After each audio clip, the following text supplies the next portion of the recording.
Good morning, gang. Hope everyone's doing well. So, yesterday I dropped by my local LCS and to pick up a few supplies, some various flips and items of that nature. And I just so happened to come across this 1967 Canada Centennial set in what appears to be an aftermarket kind of holder. This is that kind of old, you know, velour material of sorts. The set in itself is not expensive at all. Okay, traditionally when you pick these up, they're in the same type of holder that U.S. proof set coins would have been in for this era. The soft, clear blister packs.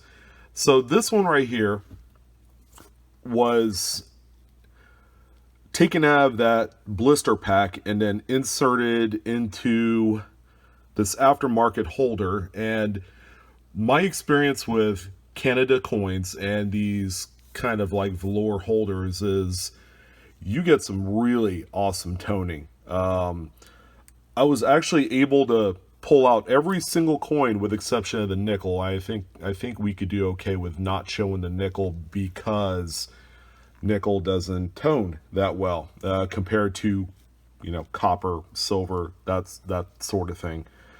The dime, quarter, half dollar, and large dollar are all 80% silver composition. I am going to pull out each coin, again, except the nickel, to show you the obverse and reverse of each coin. And the results is nothing more than extraordinary. As you can see, this one has a little bit of red, lots of russet brown toning. This set is absolutely marvelous. I haven't bought a set like this in an aftermarket holder in quite some time. This one has some blue right here at the bottom, but it's all kind of mottled on the reverse there. But I love sets like these, and $20 is just a shade high for what I paid for it.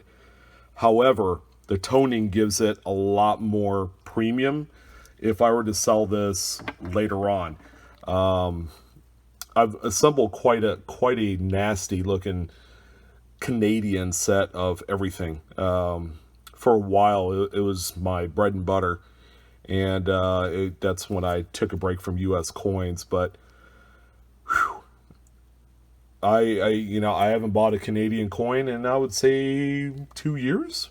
So when I saw this, I'm like, it's kind of neat.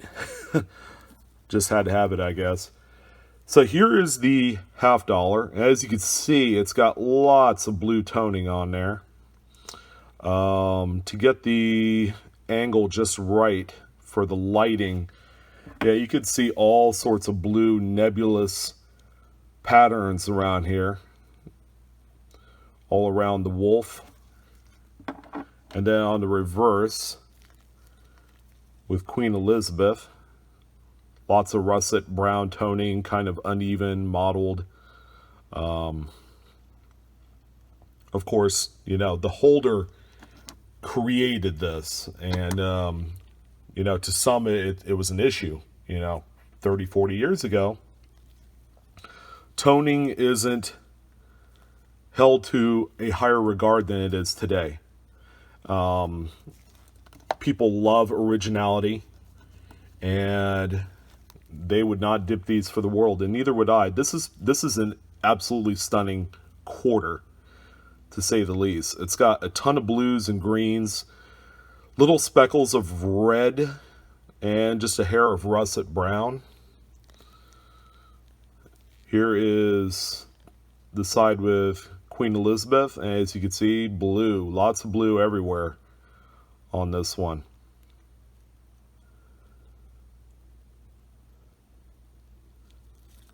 For the longest while, I was totally not for the aftermarket holders, but knowing what I know now, I kind of prefer it from a originality standpoint.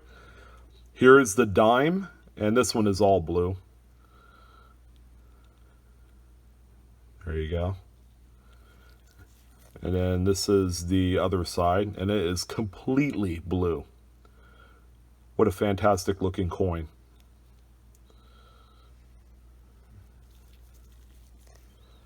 All right.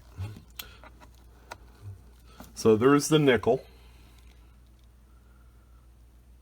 Nothing happening there. The penny, I believe, is probably between this and the quarter. I would say these are my two favorites out of the whole deal here. This one right here is pretty nice. So that's the back of the coin there. All right, let me flip this over. Check out the green on this one, all around the edge.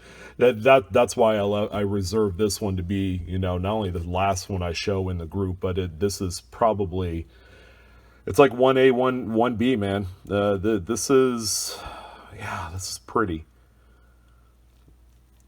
The 67 dated coins are common as dirt. I'm not gonna lie to you. So to find a set with original toning because of the holder, it's almost like a Regency X, kind of variant of the 1970s. Yeah, they brought out all sorts of various XYZ holders from the abyss here, but this used to have a cover. It didn't have a cover, so I bought it as is, like this. And the bottom's paper, of course. It has glue, or not glue, but tape that taped the holder, the top, the cover, the lid on this presentation piece. I think what I might do with this, because it is available, is to submit all these coins to be graded into, let's see, it would be NGC. They have a holder that will fit multiple coins, 5, 6, however many you have, and assign it one grade for the entire set. I think the presentation deserves it. I don't think grade-wise it's going to be as high as what I think it would be, because I don't know, it might be a mid-state 65. Some of them are PL, like this $50. The dollar's got a little bit of mirrored surfaces. I don't think it's enough to give it a PL designation. The quarter definitely is PL. You can see the reflection off of there, but I wanted to share this. This is pretty neat, and you never know what you could find in these old coin shops that have massive hordes of just stuff. Some really neat one-off tokens and badges and old presentation pieces of foreign coins. You would be surprised. So some old guy truly is a collector of sorts, and if you found the right dealer that has been around for a while, more than likely has like a case full of this stuff. But anyways, it was a fun little purchase. I wanted to share it with you today. Keep an eye out for odds and ends such as this. If you like the content, give me a great big like, and subscribe to my channel if you haven't done so. Hit the bell to get instant notifications on all new videos. And I appreciate your guys' time. Thank you again for joining. Enjoy the rest of your day. Take care.